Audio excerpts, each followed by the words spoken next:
সভাপতি। আমাদের স্কুলের নাম জিনিয়াস পাবলিক স্কুল। আমি 5টি স্তম্ভ নিয়ে কিছু বলতে চাই। আল্লাহর রাসূল সাল্লাল্লাহু আলাইহি ওয়াসাল্লাম বলেছেন, ইসলামের 5টি স্তম্ভ রয়েছে।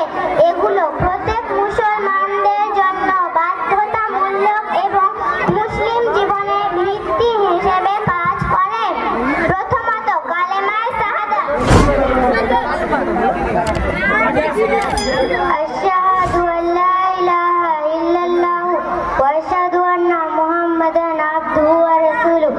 আমি সাক্ষ্য দিচ্ছি যে আল্লাহ ছাড়া উপাস্য নেই এবং মুহাম্মদ সাল্লাল্লাহু আলাইহি ওয়াসাল্লাম আল্লাহর রাসূল।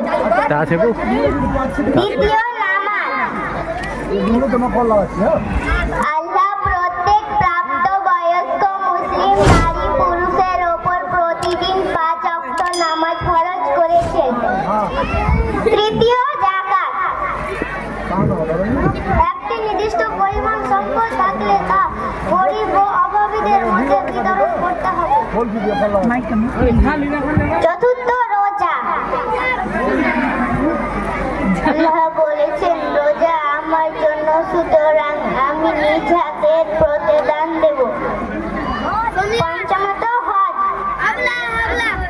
প্রত্যেক সামর্থ্যবান মুসলিম ব্যক্তিকে জীবনে একবার